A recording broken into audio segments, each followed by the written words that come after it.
Welcome back to Saturday in the SEC. I'm your host, Jacob Hopkins. We got a lot to cover this week, so roll the intro.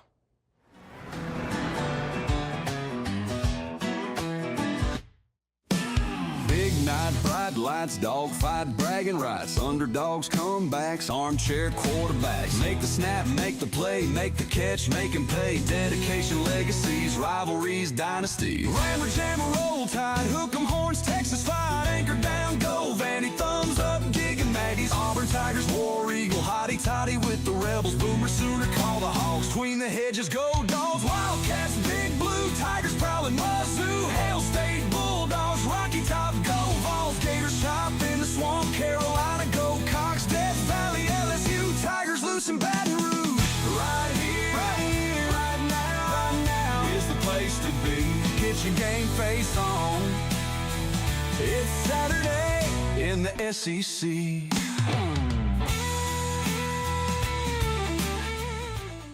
Week 2 is officially in the books, and now we have some major upsets to go over, along with some anti-Vandy bias. In Week 2, the Vanderbilt Commodores traveled to Blacksburg, Virginia to take on the Virginia Tech Hokies. Two experienced quarterbacks, Saturday night. What's not to love? Vandy has to travel to one of the most hostile environments in college football, so we take you to the third quarter with Vanderbilt down 10. Makai Lin Young leaps into the end zone, touchdown Vandy, score is now 20-17. Later in the third quarter, 3rd and 7, Diego Pavia finds Trey Richardson down the sideline. Touchdown Commodores, Vandy takes the lead for the first time all game. Vandy still up 3. Cedric Alexander finds a hole, shades of Sean Alexander, touchdown Commodores. That would be the dagger as Vanderbilt pulls away. Final score would be 40-20. Now you may be wondering, why am I talking about two unranked teams? Well, this Saturday, Vandy goes to William Bryce Stadium to match up against the 11th ranked South Carolina Gamecocks. The Cox opened up their season with a neutral site game versus the Hokies. However, they needed flashes on special teams to win that game. Meanwhile, the Commodores dominated Tech with their win. They outgained them by over 200 yards and by over 300 in the second half. South Carolina was outgained by Virginia Tech altogether. To recap, South Carolina struggled against Virginia Tech in a neutral site game. Vanderbilt went on the road to a hostile environment and dismantled Virginia Tech. So why is Vandy unranked and South Carolina is ranked number 11? If we're being honest, it's because of preseason ranking and the voters don't want to make themselves look bad. And the more important reason, it's team branding. If Alabama had this same resume, they'd be ranked in the top 10 right now. The Florida Gators played host to the USF Bulls in their Week 2 matchup. With the Bulls coming off of a dominant ranked win over Boise State in their opener, the intrastate matchup would be nothing short than an instant classic. Any in-state game is a good game, especially when the underdog USF Bulls are coming off of a dominant ranked win like I said. After trading off 5 field goals in the first half, DJ Lagway rolls out, he completes a pass to the defense, James Chenault with the big INT. Later in the quarter, 3rd and 5, USF is rushing to the line. So fast that the camera crew is lost, and so is Florida. Keyshawn Singleton, 66 yards to the house. Bulls up 13-9. Fourth quarter, Bulls up 6. Trey Wilson on the slant. Touchdown, Gators up by 1. Now 3 seconds left. USF with a chance for glory. Right through. South Florida pulls off the upset 18-16. In the words of James Dross, Florida, what happened? How you lose to USF? Well, to put it simply, UF just couldn't get out of their own way. They eclipsed over 100 yards worth of penalties, and they had 2 touchdowns taken off the board. To make matters worse, they had a D lineman doing their best Jalen Carter impression and spitting on players late in the fourth quarter. But, it's alright, Gators fans. It's not like you guys have a tough rivalry game coming up on the road. It's not like y'all are traveling to Death Valley to face the number 3 ranked LSU Tigers. So, It could be worse. That'd be pretty brutal. This week's site for College Game Day is in Knoxville, Tennessee. It's a rivalry from the days of the SEC East, the Georgia Bulldogs versus the Tennessee Volunteers. The rivalry dates all the way back to 1899 when the Vols won their first meeting 5-0. Since then, the two teams have created some of the most memorable moments in college football history. In 1980, the legend of Herschel Walker was born when he punched in his first career score, highlighted by the call of Larry Munson. In Tennessee's last win over the Dogs, it came on a Hail Mary. Josh Dobbs found Jawan Jennings in the end zone as time expired. That win was all the way back in the Obama administration back in 2016. Now, Georgia is favored to win on Saturday, but I am on the record saying that I do believe the Vols will finally get their lick back against the Dogs. Week 2's College Game Day traveled to Norman, Oklahoma to cover what was the only ranked-on-ranked matchup last Saturday. The Michigan Wolverines versus the Oklahoma Sooners. In a battle of blue bloods, only one can remain. This is only the second meeting between the schools all time. OU won the first one, and it seems like the trend could continue with Deion Burks on the jet sweep, touchdown Oklahoma. 26 seconds remaining in the half. John Mateer, touchdown Sooners. They double the lead. First play of the second half. Justice Haynes breaks free. The Alabama transfer cannot be caught. Touchdown, Michigan. They're right back in it.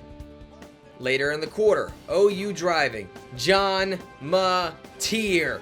Lightning strikes twice. His second touchdown of the game.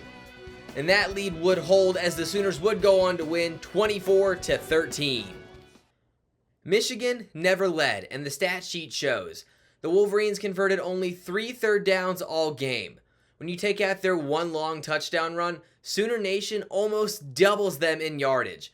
OU did turn the ball over twice, but it didn't seem to matter. However, things will only get worse for Oklahoma. They've got 8 ranked opponents remaining on their schedule. RIP. I can be quoted saying, Mississippi State sucks. This past weekend, they played host to the 12th ranked Arizona State Sun Devils. Just a little FYI, the Sun Devils made the playoffs last year, and they took a powerhouse Texas team to double OT. So surely this is a blowout, right? Mississippi State's last ranked win was back in 2022, so a blowout is definitely possible.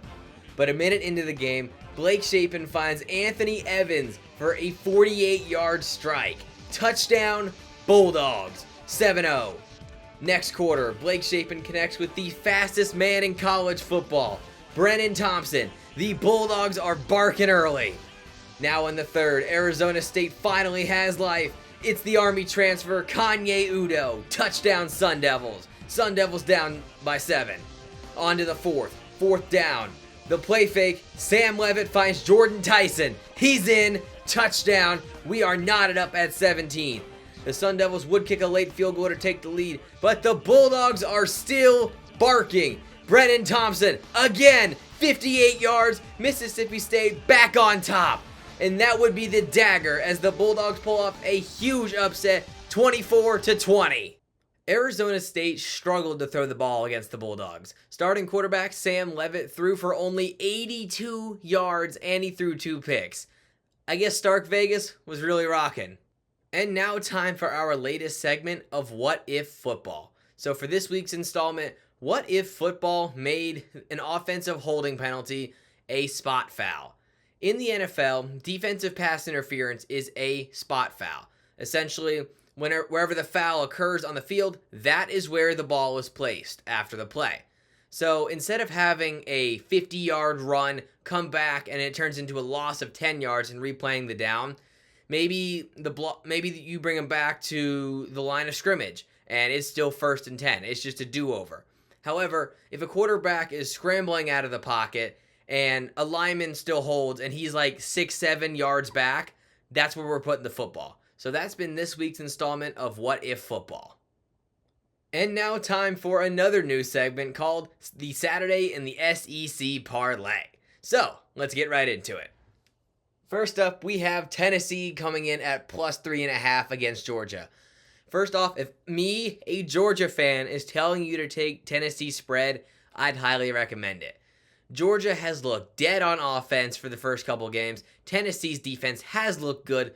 And to top it all off, they are in Neyland Stadium. Tennessee does not lose very often in Neyland Stadium. Next up, we have the Gators at plus 7.5. Yes, they're going on the road. Yes, they are playing the number 3 ranked LSU Tigers. But here's the thing.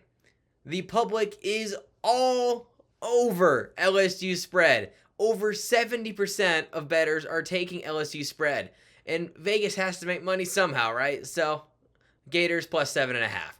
And last but not least, we are going to be going out of conference for the first time ever on this show as a whole. So we have the Miami Hurricanes minus 17.5 over the USF Bulls. The USF Bulls have become the darling of college football right now. But Vegas is heartless. And 83% of bettors have bet on USF to cover the spread of 17.5, at least for them to lose by less than that. So Vegas, again, has to make their money somehow. So Miami minus 17.5. This game's going to be over before halftime. So the total odds we're looking at are plus 546. So if you put in $100, you would profit $546. So once again, Tennessee plus 3.5, the Gators plus 7.5, and then Miami minus 17.5. Well, y'all, that's all I've got time for. Be sure to like, subscribe, hit the bell icon, get me on other socials. Again, I'm on TikTok, Instagram, X. On X, you can even see me live reacting throughout the day, complaining about college football, complaining about the refs, insulting Carson Beck because Lord knows I hate him because, he left us. But anyway, for Saturday in the SEC, I'm your host, Jacob Hopkins, and remember, it just means more.